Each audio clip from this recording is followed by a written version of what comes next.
छानबिनका क्रममा पूर्व अर्थमन्त्री शर्माको कल डिटेल हेर्न सत्तापक्षको अवरोध। कल डिटेल र लोकेसन ट्र्याकमा विपक्षी सांसदको जोड। व्यक्तिको गोपनीयता हक हनन हुने सत्तापक्षीय सांसदको तर्क। मुलुकको व्यापार घाटा 17 खर्ब 20 अर्ब रुपियाँ पुग्यो। अत्यावश्यक वस्तु मात्रै नभई विलासिताका वस्तुको उच्च आयातले व्यापार घाटा बढ्दो। इन्धनको अन्तर्राष्ट्रिय बजारको मूल्य मुख्य कारण। विद्यालयको अस्तित्व नै नामेट हुने गरी नेपाल ट्रस्टले काम अघि बढाएपछि त्रिभुवन आदर्श माविका शुभचिन्तक विरोधमा। मुलुककै पहिलो आवासीय विद्यालयमाथि दबाव बढेपछि सर्वत्र चासो। बेलायतको राष्ट्रिय स्वास्थ्य सेवामा पदपूर्ति हुन नसक्दा स्वास्थ्य सेवा प्रभावित। 12,000 डाक्टर र 50,000 नर्स तथा मिडवाइफ्सको पद खाली। र भारतको भुवनेश्वरमा साफ अन्डर 20 पुरुष च्याम्पियनसिप सुरु हुँदै पहिलो खेलमा नेपाल र मालदिप्स बीच प्रतिस्पर्धा हुने। नमस्कार, कान्तिपुर डायरीका साथमा साथी रमेश र मकेशु। समाचार अब विस्तारमा। तत्कालीन अर्थमन्त्री जनार्दन शर्माले बजेट निर्माण प्रक्रियामा अनधिकृत व्यक्ति संलग्न गराएको विषय छानबिनका क्रममा कल डिटेल हेर्ने कि नहेर्ने भन्नेमा संसदीय विशेष समितिमै विवाद भएको छ। समितिमा रहेका एमालेका सांसदहरूले वैज्ञानिक प्रमाणका रूपमा मोबाइलको कल डिटेललाई समेत आधार मान्नुपर्ने अडान राखेका छन् भने सत्तारूढ दलका सदस्यहरू व्यक्तिको गोपनीयताको हक हनन हुने भन्दै त्यतातिर जान नहुने तर्क गरिरहेका छन्। स्रोतका अनुसार अर्थ मन्त्रालयले उपलब्ध गराएको अपुरो सीसीटीभी फुटेज, मन्त्रालयका अधिकारीहरूका बयानले अनधिकृत व्यक्तिको प्रवेश पुष्टि नभएपछि समितिको हिजोको बैठकमा एमाले सांसदहरूले कल डिटेल र लोकेसन ट्र्याकिङको प्रस्ताव गरेका थिए। त्यसमा सत्तारूढ दलका सांसदले आपत्ति जनाएका थिए। कल डिटेल हेर्नै नहुने अडानमा माओवादी सांसद बैठकमा चर्को रूपमा प्रस्तुत भएका थिए। समितिको बैठकमा एमाले सांसद खगराज अधिकारीले छानबिनको टुङ्गोमा पुग्न कल डिटेल नै प्रमुख आधार भएको तर्क गर्नुभएको थियो। समितिमा रहेका एमालेका अन्य 3 सांसदले पनि मोबाइलको कल डिटेल र लोकेसन हेरेर प्रमाण सङ्कलन गर्नुपर्ने धारणा राखेका थिए। कांग्रेस सांसद मानबहादुर विकले कल डिटेल हेर्ने अधिकार न्यायिक समितिलाई मात्रै भएको जिकिर गर्नुभएको थियो। बैठकमा माओवादी सांसद देव गुरुङले कल डिटेल र लोकेसन ट्र्याक गर्दा व्यक्तिगत गोपनीयता हनन हुने बताउनु भएको थियो। समितिमा रहेका माओवादी र कांग्रेसका सांसदले छानबिन समितिलाई सीसीटीभी फुटेज हेरे जस्तो सहज नभएको बताउँदै आएका छन्। सत्तारूढ दलका एक सांसदले बैठकमा भने सार्वजनिक स्थलको सीसीटीभी फुटेज हेरे जस्तो होइन, यो त व्यक्तिगत कुरा पर्यो। आवश्यकता अनुसार गर्न सकिने निष्कर्षमा पुगियो भने प्रहरीलाई लगाउनु पर्ने हुन्छ। महान्यायाधिवक्तालाई पत्रचार गर्नुपर्छ, अदालतमा निवेदन दिनु पर्यो। अबको 4 दिनमा यो सबै सम्भव छ। एमालेका सांसद भने हरेक विधि अपनाएर भए पनि प्रमाण जुटाउनु पर्ने पक्षमा छन्। अदालतको आदेश बिना व्यक्तिगत कल डिटेल लिन नमिल्ने सर्वोच्चको नजिर छ। सत्तारूढ दलका सांसदले यही नजिरलाई समातेर करको दर हेरफेरमा संलग्न व्यक्तिको कल डिटेल हेर्न नहुने अडान राखेका हुन्। प्रहरीका एक उच्च अधिकारीका अनुसार मोबाइलको लोकेसन ट्र्याक गर्ने हो भने अर्थ मन्त्रालयमा बजेट निर्माणको दिन को थिए भन्ने यकिन विवरण आउन सक्छ। समितिले लोकेसन हेर्न चाहने व्यक्तिको विवरण तत्काल पाउने पनि उनले बताए। 10 दिन म्याद पाएको समितिले काम नसकेपछि बिहिबारबाट पुनः 1 साता समय पाएको छ। तर शर्माले बजेट निर्माणको अघिल्लो रात गत जेठ 14मा अर्थ मन्त्रालयमा अनधिकृत व्यक्ति प्रवेश गराएर करको दर हेरफेर गरेको पुष्टि हुने प्रमाण समितिले फेला पारेको छैन। मुलुकको व्यापार घाटा 17 खर्ब 20 अर्ब रुपियाँ पुगेको छ। अत्यावश्यक वस्तु मात्रै नभई विलासिताका वस्तुको उच्च आयातले व्यापार घाटा चुलिएको हो। अर्थतन्त्र जोखिमपूर्ण भइरहँदा पेट्रोलियम पदार्थ, सुन, मोबाइल, एमएस बिलेट सँगै स्वदेशमै उत्पादन गर्न सकिने खाद्य वस्तुको आयात पनि उच्च दरले बढेको छ, जसले गर्दा व्यापार घाटा वृद्धि भएको हो। आर्थिक वर्ष 2078-79 मा व्यापार घाटा 23% बढेर 17 खर्ब 20 अर्ब 41 करोड रुपियाँ पुगेको भन्सार विभागको तथ्याङ्क छ। जबकि 2077-78 मा यस्तो घाटा 13 खर्ब 98 अर्ब 71 करोड रुपियाँ मात्रै थियो। अन्तर्राष्ट्रिय बजारमा भइरहेको मूल्य वृद्धिले पनि व्यापार घाटा बढाउन सघाएको जानकारहरू बताउँछन्। रुस युक्रेन द्वन्द्वका कारण पेट्रोलियम पदार्थको मूल्य अचाकली बढेको छ। पूर्व वाणिज्य सहसचिव रवि सैन्जुले भन्नुभयो, मूल्य बढेकै कारण पेट्रोलियम पदार्थ खरिद गर्न 3 खर्ब 5 अर्ब रुपियाँ बाहिरिएको छ। 1 वर्षमा इन्धनको मूल्य दोब्बरले बढ्दा घाटा चुलियो। यी बाहेक स्वदेशमै उत्पादन गर्न सकिने वस्तु पनि आयात भएका छन्। स्वदेशमा उत्पादन बढाउन नसक्दा विदेशी खाद्य वस्तु पनि यही डम्पिङ भए, यसले पनि घाटा बढायो। एन्टी डम्पिङ ऐन कार्यान्वयन गर्न सके आयात घटाउन सकिने उहाँको दाबी छ। आयातसँगै निर्यात व्यापार पनि बढेको विभागले जनाएको छ। आयात बढेर 19 खर्ब 20 अर्ब 44 करोड र निर्यात व्यापार 2 खर्ब 3 करोड रुपियाँ पुगेको छ। आयात व्यापार 24.72% वृद्धि हुँदा निर्यात 41.74% बढेको छ। तर विडम्बना स्वदेशमै उत्पादित वस्तुले निर्यात बढाइदिएको होइन। पूर्व वाणिज्य सचिव पुरुषोत्तम ओझाले भन्नुभयो, झट्ट तथ्याङ्क हेर्दा निर्यात राम्रो देखिन्छ, तर व्यवसायीले तेस्रो मुलुकबाट आयात गरिएको भटमास, कच्चा पाम तेल, सूर्यमुखी तेल आयात गरी प्रशोधन गरेर निर्यात गरेका छन्। यो दिगोपन होइन। आफ्नो कच्चा पदार्थमा आधारित हुनु पर्यो। विदेशी कच्चा पदार्थ भए पनि पर्याप्त भ्यालु एडिसन हुने वस्तु हुनु पर्यो।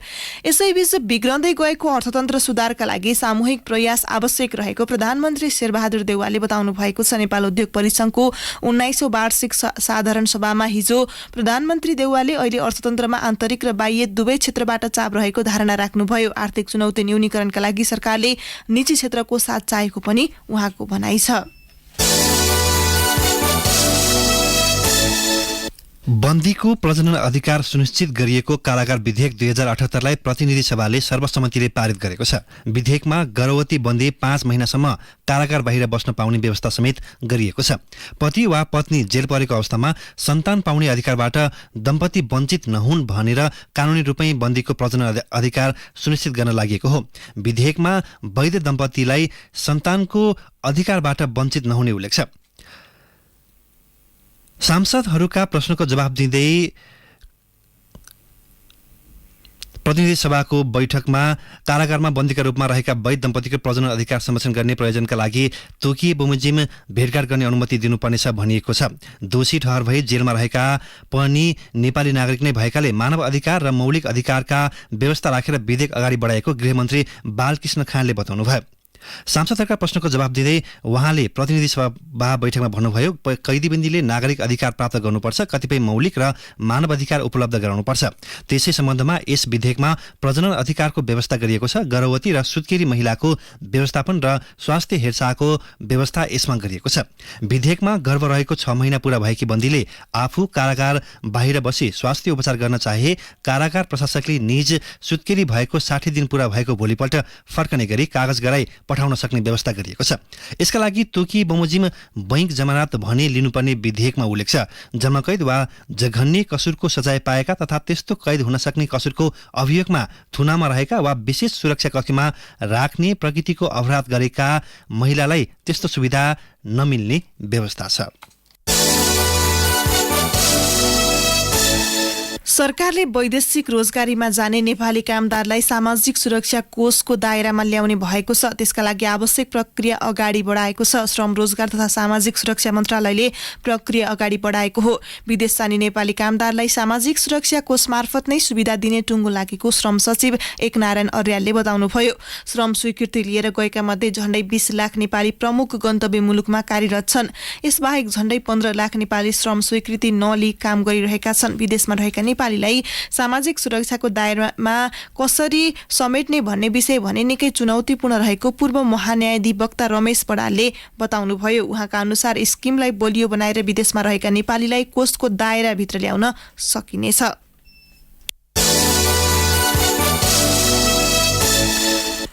केही दिन अघि ललितपुर स्थित ठेचोको लिटल स्टार इङ्ग्लिस स्कुलमा प्रिन्सिपल चक्र महर्जनले कक्षा 5 का एक बालकलाई मर्नासम्म हुने गरी कुटपिट गरे। शिक्षिकालाई अपशब्द बोलेको सजाय स्वरूप फलामे स्केलले पिट्दा बालकको ढाड हात लगायत विभिन्न भागमा चोट लाग्यो। विद्यार्थीको नैतिक आचरण तथा आनीबानी सुधार्ने बाहनामा शिक्षकले विद्यार्थीमाथि निर्मम कुटपिट गर्ने घटनाको यो पछिल्लो उदाहरण हो। तर कुटपिटमा संलग्न शिक्षकलाई कानून बमोजिम सजाय गराउनुको साटो जनप्रतिनिधि, विद्यालय व्यवस्थापन समिति, शिक्षक, अभिभावक संघ, विद्यार्थी संगठनको रोहबरमा मिलापत्र गराएर दोषीलाई उन्मुक्ति दिने गरिएको छ। बालबालिका विरुद्ध कसुर गर्नेलाई 50,000 देखि 75,000 रुपियाँसम्म जरिवाना र 1 देखि 3 वर्षसम्म कैद सजाय हुन्छ। तर यस्तो सजायको भागीदार हुनुपर्ने प्रिन्सिपल महर्जनलाई मिलापत्र गराएर उन्मुक्ति दिएको छ। स्थानीय जनप्रतिनिधिको रोहबरमा बालकलाई कक्षा 10 सम्म निशुल्क पढाउने गरी मिलापत्र गरिएको हो। कान्तिपुर डायरीमा अब ब्रेकको पालो। ब्रेकपछि कान्तिपुर डायरीमा अब कान्तिपुर सविस्तार। कान्तिपुर सविस्तार। नेपालकै पहिलो आवासीय विद्यालयका रूपमा स्थापित काठमाडौँको दक्षिणकाली नगरपालिका 5 मा रहेको त्रिभुवन आदर्श माध्यमिक विद्यालयको अवस्था अहिले जर्जर बनेको छ। तत्कालीन राजा त्रिभुवनले समर प्यालेसका रूपमा उपयोग गर्ने गरेको स्थानलाई प्रजातन्त्र प्राप्ति पश्चात 2008 सालमा विद्यालयका रूपमा स्थापित गरिएको थियो। पछिल्लो समय नेपाल ट्रस्टको स्वामित्वमा गएसँगै व्यापारीको हातमा पुग्न सक्ने भन्दै विद्यालय परिवार नै चिन्तित छ। शैक्षिक स्थलमा दृष्टि लगाएको भन्दै उनीहरूले आपत्ति जनाएका छन्। तत्कालीन राजा त्रिभुवनले नेपाल एकीकरणका योद्धा बहादुर शाहलाई थुनामा राखिएको समर प्यालेस त्रिभुवन आदर्श माध्यमिक विद्यालयलाई दान दिनुभएको थियो। विद्यालयका रूपमा स्थापना भएको सो परिसर अहिले नेपाल ट्रस्टको नाममा छ। 2022 सालको जग्गा नापी नक्साङ्कनको फिल्ड बुकको जोताहा महलमा बोर्डिङ घरका रूपमा कायम भई विद्यालय सञ्चालन भइरहेको हातामा नेपाल ट्रस्टले आफ्नो दबाव बढाउन थालेपछि सरकारवाला निकायहरूले विरोध गरेका छन्। 2041 सालमा सोही विद्यालयबाट एसएलसी उत्तीर्ण गरेका हाल दक्षिणकाली वडा नम्बर 6 का वडा अध्यक्ष समेत रहेका पूर्व विद्यार्थी समाजका अध्यक्ष शैलेशमान मानन्दर मालपोतमा समेत विद्यालयको नाममा उल्लेखित जमिन नेपाल ट्रस्टले लैजान नपाउने बताउँछन्। यो चाहिँ शिक्षाको लागि चाहिँ उहाँले दान दिनुभएको हैन, आदर्श दान दिनुभएको एउटा त्यो कुरा भयो। मालपोत कार्यालयमा चाहिँ फेसबुकमा पनि हाम्रो बोर्डिङ घर भनेर चाहिँ उल्लेख भएको हुनाले त्रिभुवन आदर्शकै चाहिँ स्कुलकै उसमा चाहिँ हुनुपर्छ भन्ने हाम्रो जोरदार माग हो। अब यसलाई चाहिँ अब नेपाल ट्रस्टले लगेर चाहिँ संस्थालाई दिने कुरा चाहिँ यो होइन, ओनरसिप चाहिँ हाम्रै यो देखियो यसमा। तत्कालीन राजा त्रिभुवनले त्यस बखत सो निजी दरबारलाई स्वर्गको बगैँचा नामाकरण गर्नुभएको थियो। 2008 साल असार 29 गते तत्कालीन राजा त्रिभुवनले आदर्श दानका रूपमा सो जमिन हस्तान्तरण गरेको समाचार समेत छापिएको पाइन्छ। सोही वर्ष माघ 4 गते राजा त्रिभुवनले विद्यालय उद्घाटन गर्नुभएको थियो। कक्षा कोठा निर्माणका लागि राजा त्रिभुवनले थप 10,000 दिएको विद्यालयको शिलालेखमा समेत उल्लेख छ। करिब 68 रोपनी जग्गा रहेको विद्यालयका तत्कालीन प्रधानाध्यापक प्रेम बहादुर श्रेष्ठले विद्यार्थीका लागि खेल्ने चौर नभएको गुनासो गरेपछि तत्कालीन राजा महेन्द्रले 2023 सालमा विद्यालयको अगाडिपट्टि रहेको 23 रोपनी 12 आना जग्गा अधिग्रहण गर्न लगाएर विद्यालयलाई दिनुभएको थियो। राजा त्रिभुवनले दानमा दिएको जग्गा सरकारवाला व्यक्ति कसैलाई थाहै नदिई 2052 सालमा दरबारले राजा वीरेन्द्रको नाममा नामसारी गरेको थियो। गणतन्त्र स्थापनापछि तत्कालीन राज परिवारका नाममा रहेका सम्पत्ति नेपाल ट्रस्ट अन्तर्गत हुने कानूनी व्यवस्थापछि सो विद्यालयको जग्गा पनि सोही ट्रस्ट अन्तर्गत गएको हो।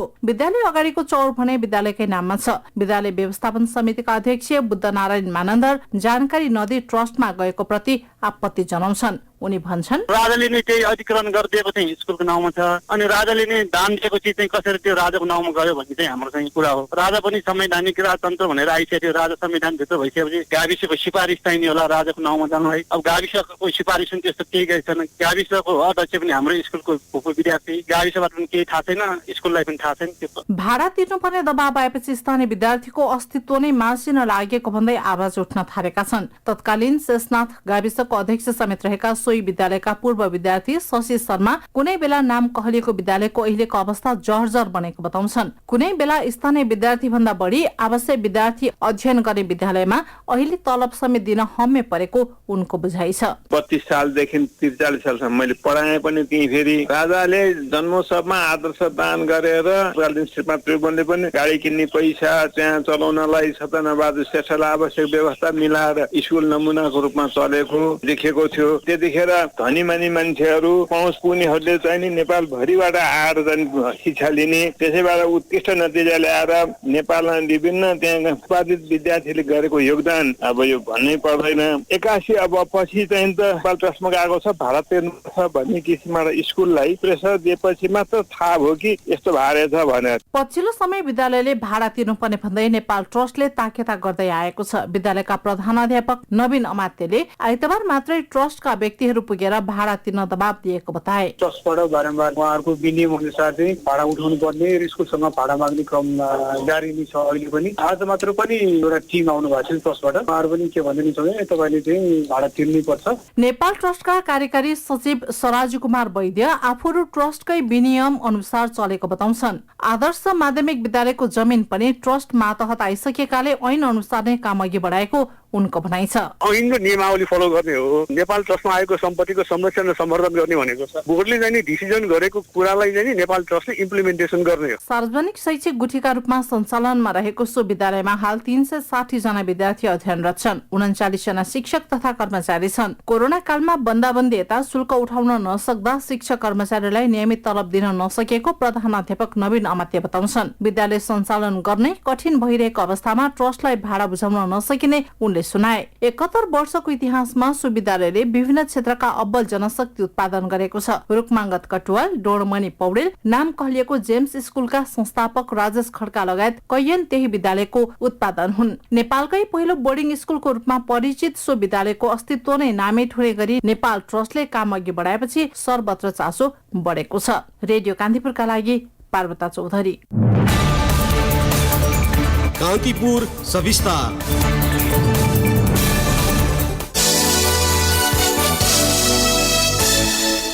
सरकारले विभिन्न समयमा कमलरी, कमैया र हरिया जस्ता प्रथा र प्रचलन अन्त्य गरे पनि त्यसबाट प्रभावित नागरिकका माग सम्बोधन हुन नसकेको गुनासो अझै हट्न सकेको छैन। विक्रमसम्म 2057 साउन 2 मा कमैया, 2065 भदौ 21 मा हलिया र 2070 साउन 3 मा कमलरी प्रथाको अन्त्यको घोषणा गरिएको थियो। तर प्रभावित नागरिकको पुनर्स्थापना लगायत कामले पूर्णता नपाएको भन्दै उनीहरूले आवाज उठाउँदै आएका छन्। तिनै गुनासोका बीच ती प्रथाबाट मुक्त भएका किशोरी र महिलाले आफ्नो जीवनमा उदाहरणीय कार्य गरेको उदाहरण समाजमा भेटिएका छन्।